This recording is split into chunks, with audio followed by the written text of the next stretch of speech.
భారతదేశంలో పబ్లిక్ సర్వీసెస్లో అవినీతి, సివిల్ సర్వీసెస్లో అవినీతి, అంతేకాదు పెద్ద పెద్ద ఉద్యోగాలు, గవర్నమెంట్ ఉద్యోగాల్లో అవినీతి. దీన్ని ఎవరు ప్రశ్నిస్తారు? కరప్షన్ అనేది వేళ్ళునికిపోయింది మన దేశంలో. దీనికి సంబంధించి 1966లోనే ఫస్ట్ అడ్మినిస్ట్రేటివ్ రిఫార్మ్స్ కమిషన్ మనకి లోక్పాల్ వ్యవస్థ ఉండాలని చెప్పింది. ఆ తర్వాత 1968లో మొదటిసారి లోక్పాల్ బిల్ ప్రవేశపెట్టారు. 10 సార్లు ఆ బిల్ పాస్ కాలేదు. 11సారి పాస్ అయింది. లోక్పాల్ బిల్ 2013లో పాస్ అయిందనమాట. అప్పటి నుంచి ఫస్ట్ లోక్పాల్ అపాయింట్ అవడానికే 6 సంవత్సరాలు పట్టింది. ప్రస్తుతం మనకున్న Lokpal former supreme court judge justice AM Khanwilkar అనమాట. ఈ కన్విల్కర్ రీసెంట్గా చేసిన ఆయన ఒక ఆర్డర్ మీదే ప్రస్తుతం చాలా పెద్ద కాంట్రవర్సీ నడుస్తోంది. అసలు ఏం జరిగిందో ఒకసారి చూద్దాం. 2025 అంటే ఈ సంవత్సరం జనవరి 27వ తారీఖున ప్రస్తుత లోక్పాల్ ఒక ఆర్డర్ జారీ చేశారు. దానిలో హైకోర్టు జడ్జికి సంబంధించి కూడా లోక్పాల్ కంప్లైంట్ స్వీకరించవచ్చని, లోక్పాల్ ఆ కేసులు కూడా డీల్ చేయొచ్చు, అంటే హైకోర్టు జడ్జికి సంబంధించిన అవినీతి కేసులు కూడా లోక్పాల్ డీల్ చేయొచ్చు అని చెప్పి ఈయన ఒక ఆర్డర్ పాస్ చేశారనమాట. దాంతో దాని మీద లోక్పాల్ హైకోర్టు జడ్జిని అసలు ఇన్వెస్టిగేట్ చేయొచ్చా, లోక్పాల్కి అధికారం ఉందా అని చెప్పి సుప్రీంకోర్టులో కేసు పడింది. సుప్రీంకోర్టు ఈ పరిణామాన్ని వెరీ వెరీ డిస్టర్బింగ్ అని చెప్పి అభివర్ణించింది. అంటే అసలు లోక్పాల్ పరిధిలోకి హైకోర్టు జడ్జి ఎలా వస్తారు? High court judge just statutory body కాదు, ఆయనది ఒక కాన్స్టిట్యూషనల్ పోస్ట్. హైకోర్టు జడ్జి అయినా హైకోర్టు అయినా ఒకటే. అది చాలా స్ట్రాంగ్ ఇష్యూ. దాన్ని ఇప్పుడు లోక్పాల్ పరిధిలోకి ఎలా తీసుకొస్తావు? చాలా డిస్టర్బింగ్ అంశం. లోక్పాల్ అలా ఎలా చేశారని చెప్పి లోక్పాల్కి, సెంట్రల్ గవర్నమెంట్కి, అదేవిధంగా ఎవరైతే హైకోర్టు జడ్జికి సంబంధించి లోక్పాల్ కంప్లైంట్ ఇచ్చారో ఆ కంప్లైంట్కి అందరికీ నోటీసులు జారీ చేసింది సుప్రీంకోర్టు అనమాట. అసలు ఇక్కడ లోక్పాల్ పరిధిలోకి హైకోర్టు జడ్జి వస్తారా? ఈ అంశం సుప్రీంకోర్టు సుమోటోగా కేసు తీసుకుంది. ఈ కేసు ఎవరో వేసింది కూడా కాదు.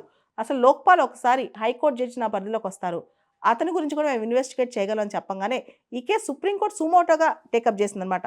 టేకప్ చేసి ఇది చాలా తప్పు, ఇది చాలా డిస్టర్బింగ్ అని కూడా సుప్రీంకోర్టు చెప్పింది. సుప్రీంకోర్టు ముందు కేంద్ర ప్రభుత్వం తరపున తన వాదనలు వినిపించిన సాలిసిటర్ జనరల్ తుషార్ మెహతా కూడా ఇదే అభిప్రాయాన్ని వెలిబుచ్చారనమాట. ఏ బేసిస్, ఏ ఇంటర్ప్రిటేషన్ చూసినా సరే చాలా తప్పిది. లోక్పాల్ పరిధిలోకి జడ్జిలు రారు, హైకోర్టు జడ్జి అస్సలు రారు. Never fall with in the ambit of Lokpal. High court judges will never fall with in the ambit of Lokpal అని చెప్పి సొలిసిటర్ జనరల్ తుషార్ మెహతా కూడా చెప్పారనమాట. అదేవిధంగా జస్టిస్ గవాయ్, జస్టిస్ ఓకా కూడా దీన్ని చాలా తప్పు పట్టారు. అసలు ఎలా చెప్తారు లోక్పాల్ పరిధిలోకి హైకోర్టు జడ్జెస్ ఎందుకు వస్తారని చెప్పి వాళ్ళు కూడా ప్రశ్నించారనమాట. దీనివల్ల ఏం జరుగుతుంది? లోక్పాల్ పరిధిలోకి హైకోర్టు జడ్జిలు, సుప్రీంకోర్టు జడ్జిలు వస్తే న్యాయ వ్యవస్థ యొక్క ఇంపార్షియాలిటీ, ఇండిపెండెన్స్ తగ్గిపోద్దని చెప్పి చాలామంది అభిప్రాయపడుతున్నారు. సో ఇక్కడ మనం అసలు లోక్పాల్ పరిధిలోకి ఎవరు వస్తారు, లోక్పాల్ చట్టంలో ఏముందో ఒకసారి చూద్దాం. లోక్పాల్ చట్టంలో సెక్షన్ 14 కింద prime minister, ministers, group ABCD ఇలా సెంట్రల్ గవర్నమెంట్ చెందిన అందరూ అధికారులు వస్తారనమాట. అయితే supreme court judges, high court judges Lokpal పరిధిలోకి రారు. ఇంతకుముందే ఒకసారి K. వీరాస్వామి కేసు అని చెప్పి 1991లో ఒక కేసు జరిగిందనమాట. ఎప్పుడైనా సరే జడ్జెస్ మీద ఏదైనా క్రిమినల్ ఇన్వెస్టిగేషన్ చేయాలంటే ముందు chief justice of India permission compulsory అనమాట.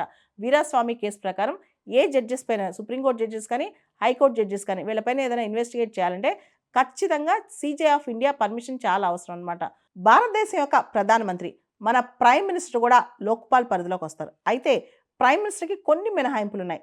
International relations, internal and external security, space, defence related వీటికి సంబంధించిన అంశాలకు సంబంధించి ఆయన పైన కరప్షన్ ఛార్జెస్ వేయకూడదు అనమాట. అది అటామిక్ ఎనర్జీ కావచ్చు, స్పేస్ కావచ్చు, డిఫెన్స్ కావచ్చు, అంతర్గత భద్రత లేదా బహిర్గత భద్రత ఇలాంటి అంశాలు, అంతర్జాతీయ సంబంధాలు, వీటిలో ఆయన్ని అవినీతి అని క్వశ్చన్ చేయకూడదు. ఇది ఒక్క ఎక్సెప్షన్ తప్ప మిగతాది ప్రధానమంత్రి కూడా లోక్పాల్ పరిధిలోకి వస్తారు.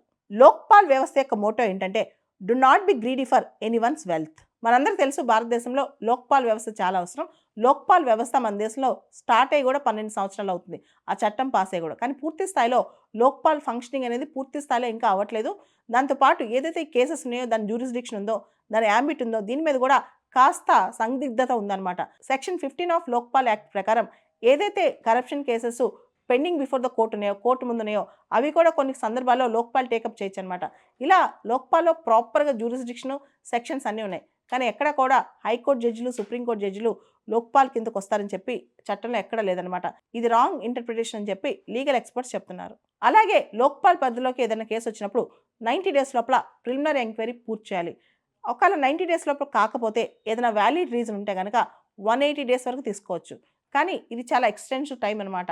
180 డేస్ అనేది. భారతదేశంలో అవినీతికి వ్యతిరేకంగా ఎన్ని వ్యవస్థలు ఉన్నా సరే, ఎంత జరుగుతున్నా సరే, ఇంకా కూడా కరప్షన్ తగ్గట్లేదు. రీసెంట్‌గా ట్రాన్స్పరెన్సీ ఇంటర్నేషనల్ రిలీజ్ చేసిన కరప్షన్ పర్సెప్షన్ ఇండెక్స్‌లో 180 దేశాల్లో 180 దేశాల్లో ఇండియా ర్యాంక్ 96 అనమాట. అంటే కరప్షన్‌లో మనం ఇంకా చాలా వర్స్‌గా ఉన్నాం.